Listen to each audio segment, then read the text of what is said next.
as you can see, we've gotten a little behind on our Pop Tarts taste testing, so we have a mountain of Pop Tarts to try. Let's start at the top, shall we? With the salted caramel pretzel Pop Tarts. I had tasted some of the other pretzel Pop Tarts on an earlier episode, and I wasn't too impressed. I think it was the salted caramel chocolate. As I found with the salted caramel chocolate, these are not very attractive. They almost, I don't know, the center here has this kind of weird discoloration in it. They definitely smell like pretzel. They almost seem stale and mushy. These are not very good. You can barely taste the pretzel. The salted caramel filling is alright. The pretzel itself isn't very good.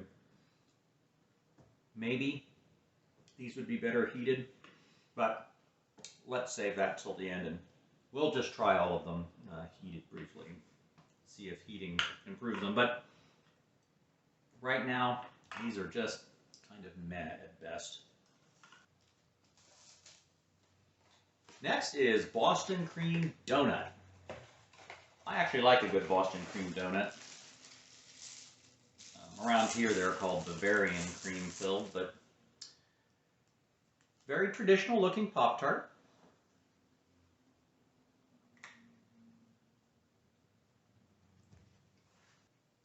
Not too bad. The filling is a little like the Bavarian cream filling you'd find in one of these, or these Boston cream filled. The flavor is close.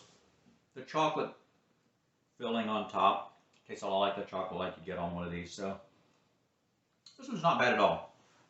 If you like Pop-Tarts in general, and you wanted to try something new, and you like the non-fruit flavored varieties, I'd say probably give this one a go.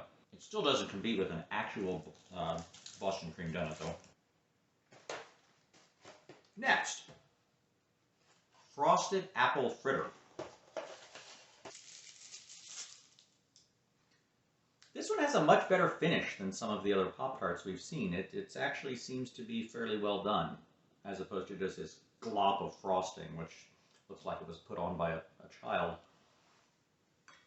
I also do like a good apple fritter, so they seem to be leaning into the donut thing, maybe because they consider themselves a breakfast food.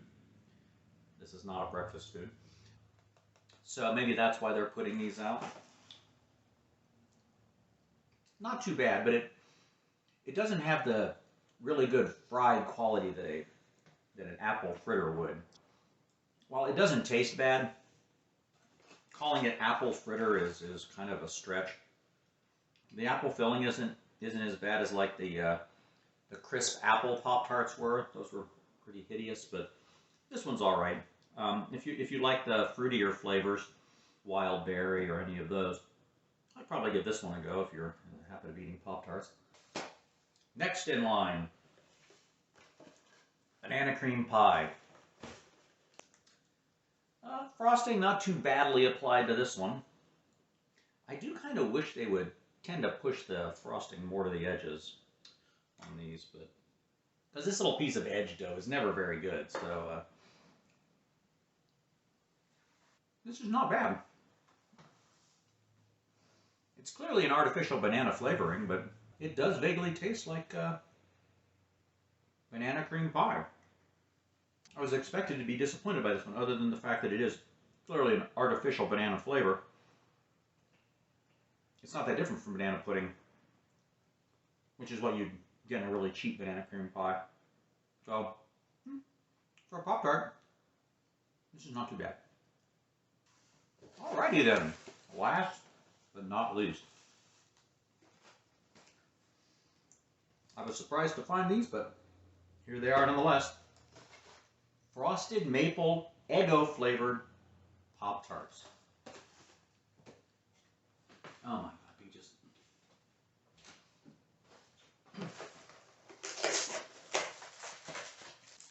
Okay, already we've got a problem. These have kind of melted to... Oh, there we go. Okay, well, a couple interesting things here. One, the color of the pastry itself is not the standard Pop-Tart color. It is a yellow color like you might similar to find on an Eggo waffle. I'm going to assume it's food coloring and not actually made out of waffle, but let's give it a whirl. It's still your basic Pop-Tart pastry. The other thing to notice is they have pushed the frosting all the way to the edges up here. But again, the overall effect of the frosting is not good. It looks like some piece of modern art or something a child would draw who was trying to pretend he was an artist. So I don't know what the whole... I assume they're going for an Eggo pattern on here, but it's not a very good job. It smells heavily of maple syrup. Yes, it tastes like artificial maple syrup. I don't get any waffle flavor at all other than the generic Pop-Tart. The frosting on this one is very thick compared to a normal Pop-Tart. Yeah, these were kind of disappointing, unfortunately. I was hoping for more of a waffle flavor, that maybe they had done something different with the dough to give it a waffle impression, but that is not the case. So, there we have it. We have tried 1, 2, 3, 4, 5 different flavors of Pop-Tarts. Now, let's heat them up in the toaster and see if any of them improve.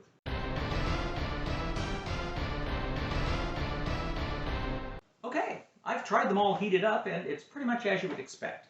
The things that are modeled on items that you would normally eat cold are not very good heated. The Boston cream donut and the banana cream pie. Those that you might be more likely to like warm or heated, like an apple fritter or an Eggo waffle, are actually better when they're heated up. The most interesting one is the salted caramel pretzel, where I thought it was pretty nasty cold. It's actually fairly edible warm. And there's a more savory quality because the pretzel flavor pops a little more and the salt is more noticeable. So there you have it, our Mountain of Pop Tarts. Salted caramel pretzel, not very good cold, pretty good heated up in the toaster. So, if you're going to eat it heated, I'd probably give it a 3 out of 5. Boston cream donut, reasonably good cold, not very good heated up, so you're going to eat that cold, and again, you're going to get a 3 out of 5. Banana cream pie, not very good heated, but pretty good cold, and I like artificial banana, and I like banana cream pie, so we're giving this a 4 out of 5. Apple fritter, pretty good warmed up, not very good cold. So another 3 out of 5. And finally, the Eggo Pop Tart. Pretty good warmed up, pretty hideous cold. So, again, another 3 out of 5. Interesting roundup. I don't know why the people at Pop Tart are all of a sudden slamming out all these different flavors, but they are. And we are happy to give them our input. Not that they've called, and not that they're sponsoring this channel yet. There you have it. Like and subscribe and ring that notification bell to be notified of new videos. And as always, if there's anything you want me to try so you don't have to, just let me know.